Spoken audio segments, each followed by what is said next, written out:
This is all garbage. And everybody knows it. And if you murder more American troops on behalf of your corporate donors, there's going to be political hell to pay. And I guarantee it. The question remains, are we going to war with Venezuela? Well, Trump's war hawks are all assembling as we speak to plan their next move. According to CNN, Trump is going to hold a meeting in the Oval Office. The guest list includes Secretary of Defense Pete Hegseth, Chairman of the Joint Chiefs of Staff General Dan Kane, and Secretary of State Marco Rubio are expected to attend, as well as White House Chief of Staff Susie Wiles and Deputy Chief of Staff Stephen Miller. Trump has already attacked very small boats while deploying very large boats. Here is a graphic representation of the U.S. military presence. 15,000 troops have been sent to the area along with a major aircraft carrier and over a dozen ships in total. The Pentagon is calling it Operation Southern Spear. Trump also admitted to allowing the CIA to operate in Venezuela. The New York Times reported a few days ago that Trump had spoken directly with Venezuelan President Maduro. When asked about the call, here's Trump's response. I would comment on it. The answer is yes. And can you tell us a little bit? No, I can't do that. Did you say it went well? I would say it went well or badly.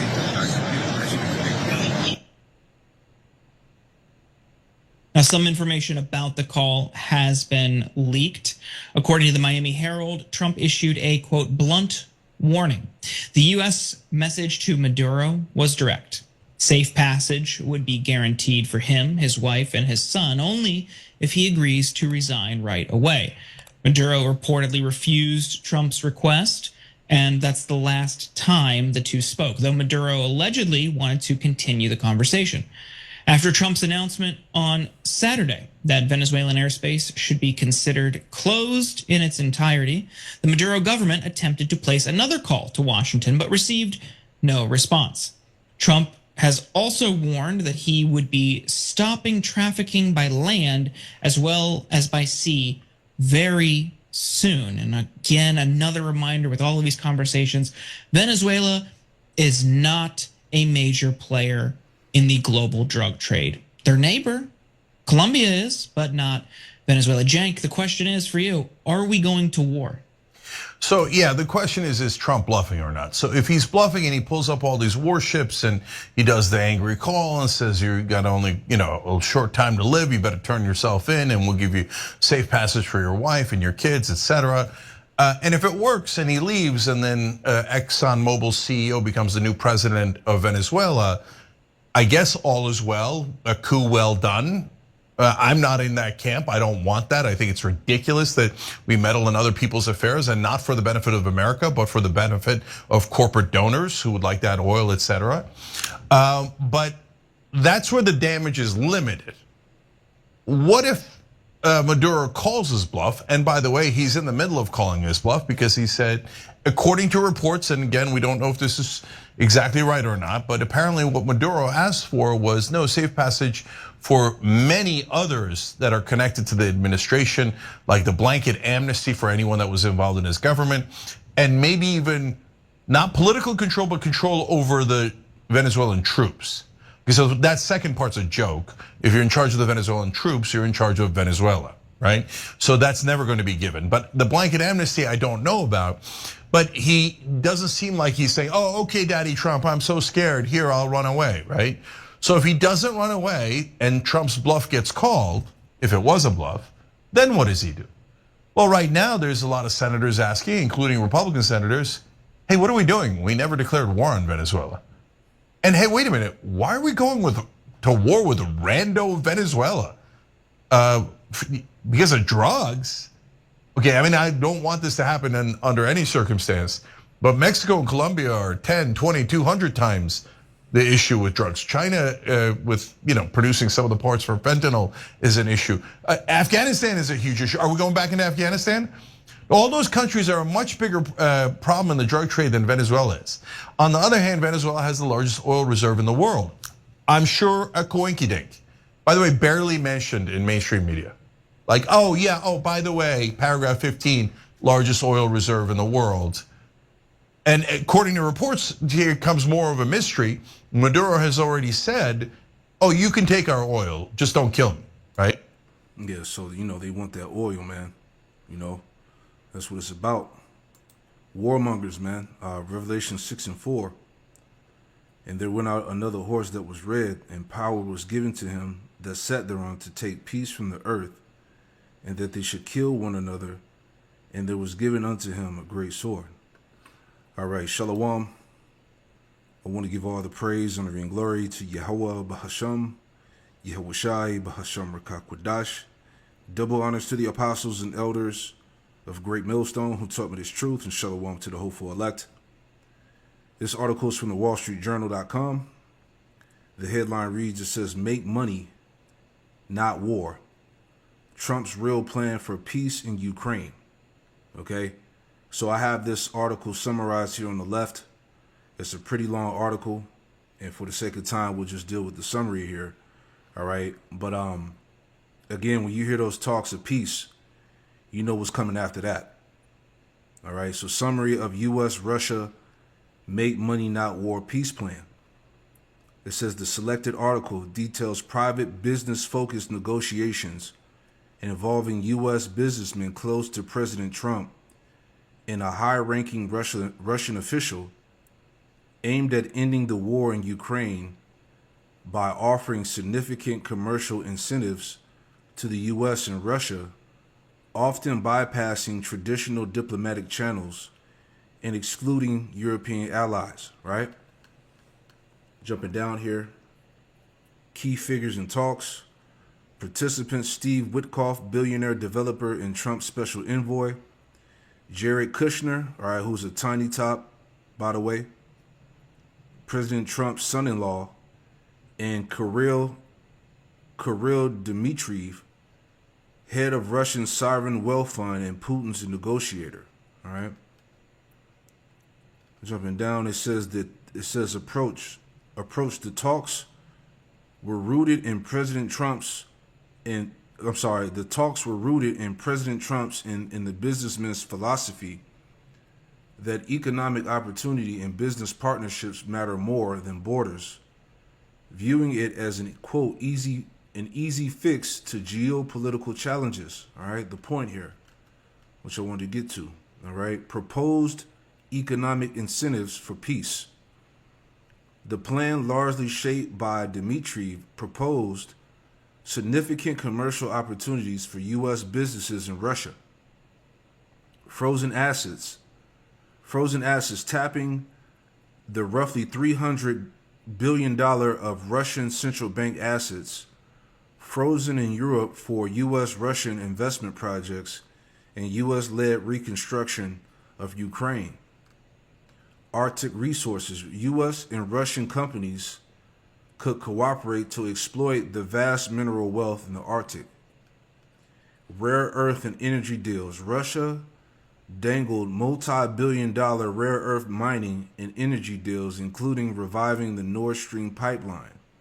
Space cooperation. Joint U.S.-Russia space missions, including a potential mission to Mars with Elon Musk's SpaceX. Goal: to bring Russia's $2 trillion economy in from the cold and position American businesses. I'm sorry, let me read that again. It says to bring Russia's $2 trillion economy in from the cold and position American businesses ahead of European competitors.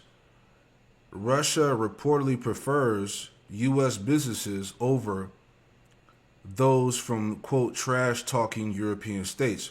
Now, see, all of this, it sounds good, but we know that, according to prophecy, no peace is coming, okay? This is Isaiah 13:17. Behold, I will stir up the Medes against them. The Medes represent Russia. Them is going into Babylon, okay, America. Behold, I will stir up the Medes against them, which shall not regard silver and as for gold, they should not delight in it, right? So as we were reading this article here, I had it pulled up in the chat, that Isaiah 13:17, and it's spot on to what's going on, what's being talked about in this article here, right? So again, Isaiah 13:17 breakdown. Behold, I will stir up the Medes against them, which should not regard silver, and as for gold, they should not delight in it. It says, who are the Medes? In a historical layer, the Medes were the people of Media, north and east of Babylon. In a prophetic layer, Isaiah is speaking about Yahweh raising a northern army as a tool for judgment. All right, the northern army now is Russia. Okay, Yahweh Shemel Shai is using the Russians as a tool of judgment. All right, and that's why I wanted to tie in what was written in Revelation chapter 20 and verse 8, where it talks about pretty much that, this old devil, the serpent, okay, pretty much this Western hegemony going to war with Gog and Magog in that final battle. All right, which you'll get that in a little bit. All right, because we're moving very close to the fulfillment of that prophecy. Right. It says, but Isaiah 13 is more than history. It is the day of the Lord in time and Babylon system prophecy. All right. So this prophecy that we're reading in Isaiah 13:17 is talking about now. Okay. What's getting ready to happen in these times. Number 2, I will stir up the Medes. It says Yahweh is the one orchestrating the attack. It says stir up equal to rouse, awaking, or incite. This means it's divine judgment, not random geopolitics. The attacking nation is empowered by Yahweh Shemel Shai, right? That's was that Proverbs 21:1. Everything is by the will of the Lord, right? Proverbs 21:1, it says the king's heart is in the hand of Yahweh Shemel Shai, meaning the king's mind is in the hand of the Lord. As the rivers of water, he turneth it whithersoever he will. So again, the point is the Lord is the one that's orchestrating, the gathering of the nations. He's inciting the war that's happening. Okay, everything that's going on the earth is under the control of the Most High. All right. So reading on. It says, in the historical layer, the Medes joined with the Persians to overthrow ancient Babylon 539 BC. It says in the prophetic layer, the Medes can represent a northern coalition Yahweh raises in the last days. Who is that? The Russians. Used to judge Mystery Babylon. Who's Mystery Babylon? America. Similar to Jeremiah 50:51 and Isaiah 13:14. See? 3, which shall not regard silver nor delight in gold. What does this mean? This is the key phrase. It means the invaders, cannot be bribed. You can't buy them off. Wealth will not stop judgment. As we were reading here, as we were reading the points going into the proposed economic incentives for peace, right? It said what? You can't buy them off. Wealth will not stop the judgment. So no matter what these people are doing, these businessmen, all right, no amount of money, incentives, or whatever is going to stop this war from coming. All right, there is no peace. B, their purpose is destruction, not gain. They're not coming to negotiate, trade, or plunder. They're coming to destroy Babylon. See? So this cancels out. All right, this prophecy cancels out all this stuff that was being said in this article here, man. Okay? Make money, not war. Trump's real plan for peace in Ukraine. It's not going to happen. Okay? Because as we speak, things are intensifying between Russia and Europe as well. And we'll get that in a minute. Right? So let's read some more. It says... It says, see, this shows the severity of judgment. They are not motivated by wealth, political alliances, diplomacy, economic deals. They are driven with divine wrath. See, the Lord is in control. Okay? So again, when you hear about the peace talks and, them coming to an agreement on this and that, it's not going to happen, man. Okay? You cannot, again, as I always say, you can't offset prophecy. Right?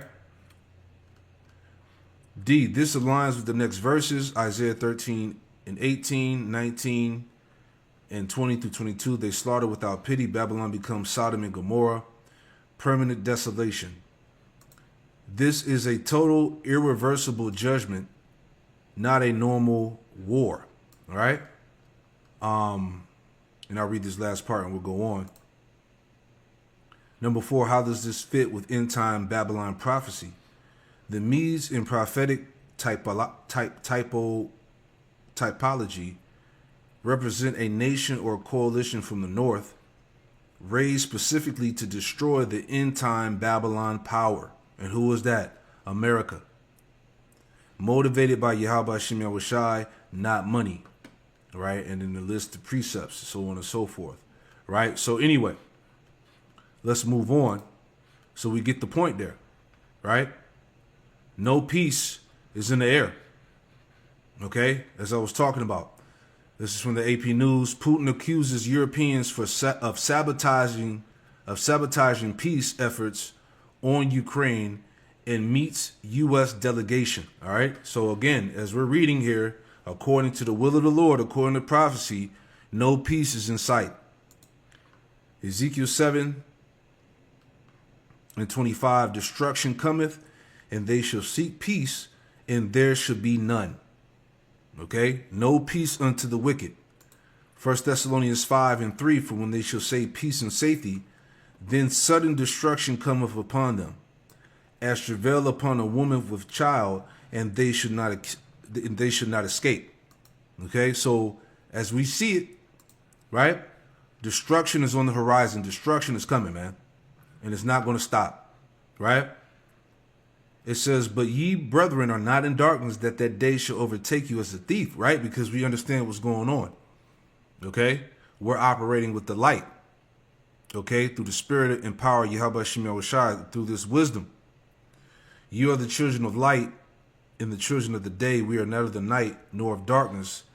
Therefore, let us not sleep as do others, but let us watch and be sober. And this is exactly what we're doing. All right? We're watching everything that's playing out across the planet Earth and tying it back to Bible prophecy. All right? So the point, again, is that we're very close to this war between America and Russia, man. The war of Armageddon. Right? So again, Putin accuses Europeans of sabotaging peace efforts on Ukraine and meets U.S. delegation. Right? Check this out. This came out 5 hours ago. Okay? Putin tells Europe we're ready for war. Destroys EU leaders for sabotaging Trump's peace plan.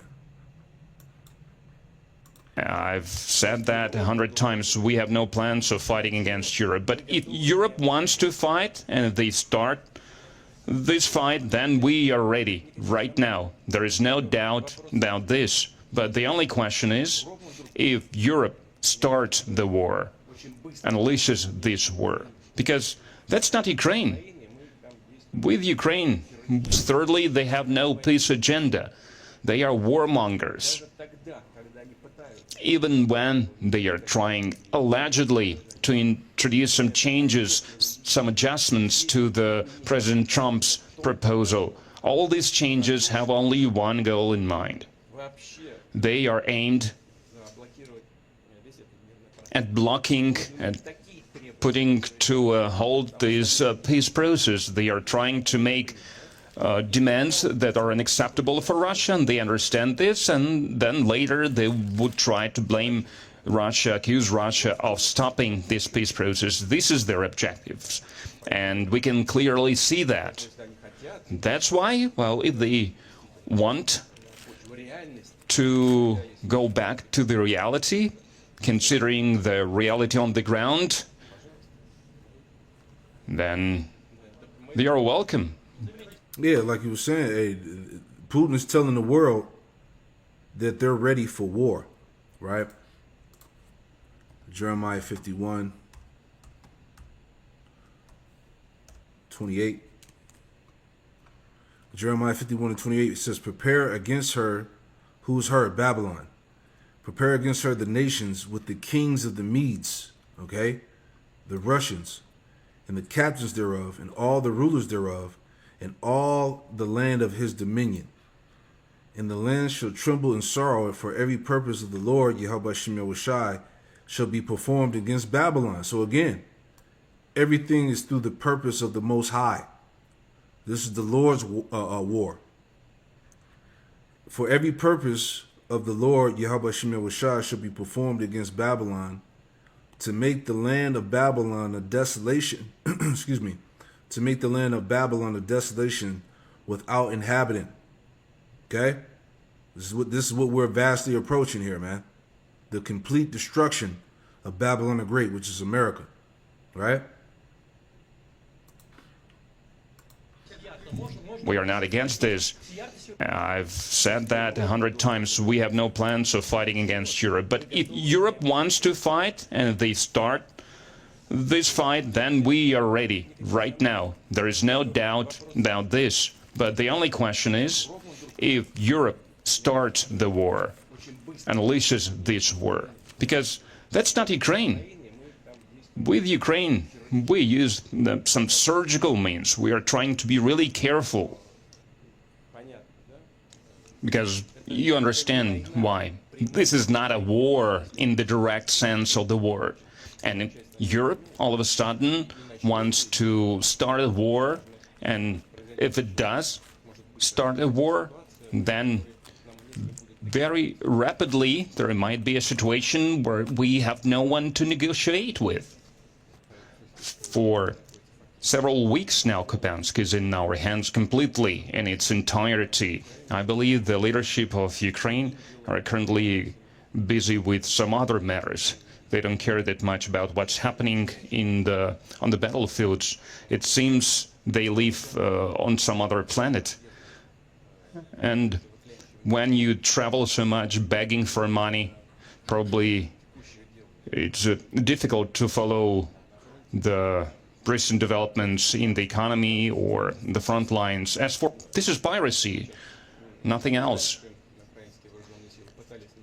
Before that, the Ukrainian armed forces tried to attack our seaports. We reciprocated. I would like to emphasize this. We reciprocated with similar strikes.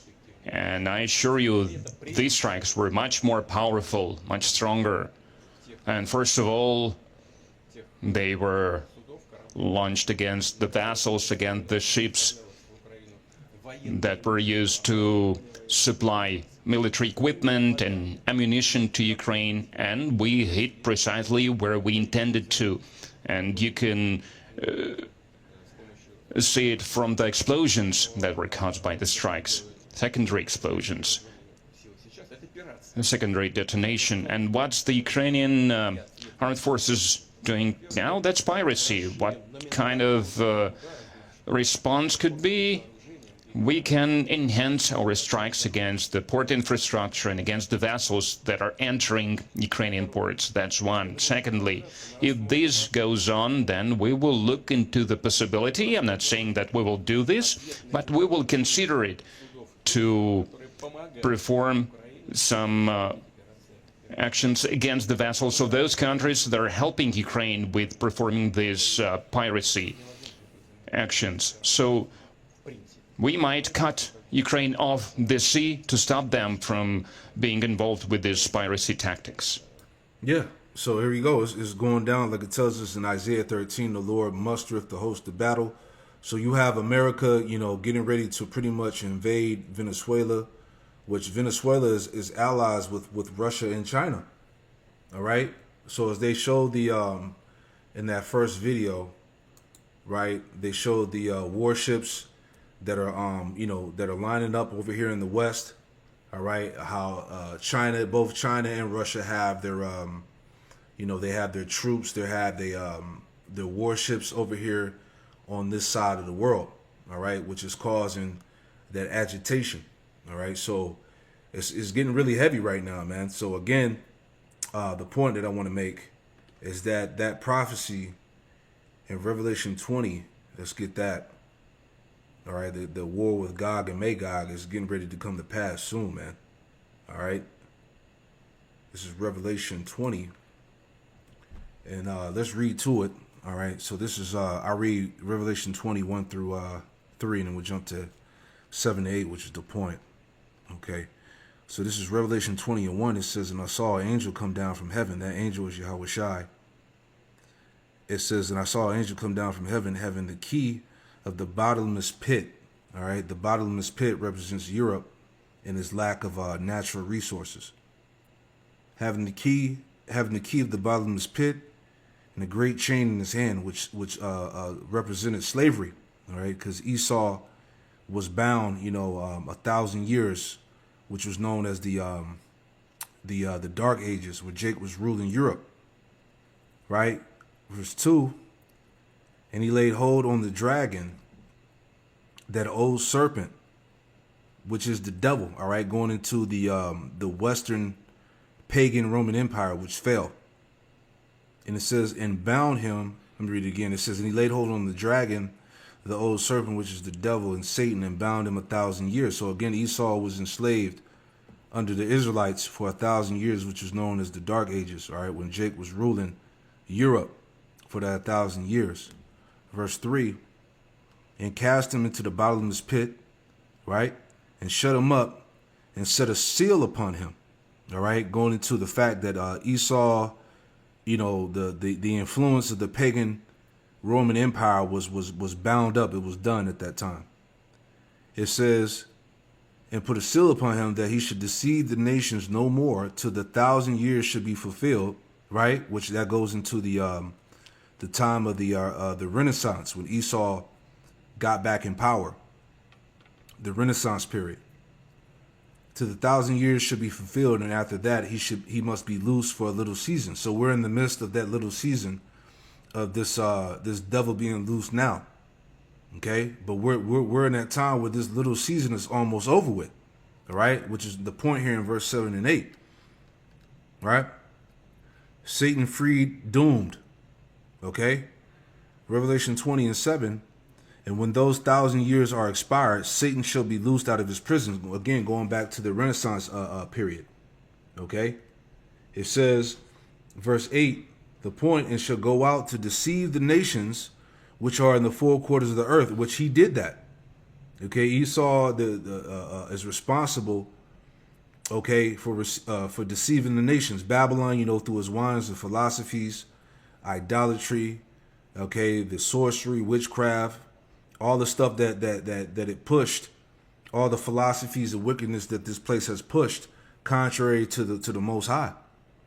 Okay, so it says, and shall go out to deceive the nations which are in the four quarters of the earth, Gog and Magog, to gather them together to battle, the number of whom is as the sand of the sea. See that? So we're in that time. We're approaching that battle between Gog, Magog, and the Western hegemony. All right, as we were just watching here. Okay, so Russia is preparing to go to war with Europe and America, man. Okay, the Western power structure, man, is going to be taken down by Russia. Okay, Russia is being used, as we read earlier. Okay, what is talked about, the people from the north. Okay, right here. It said, in the historical layer, the Medes were people of Media, north and east of Babylon. And in the prophetic layer, Isaiah is speaking about Yahweh Shemel Shai raising a northern army as a tool of judgment. That's Russia. Okay, the Medes, Gog, Magog.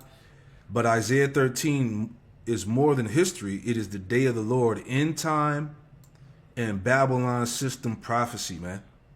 Okay, so ChatGPT was on point.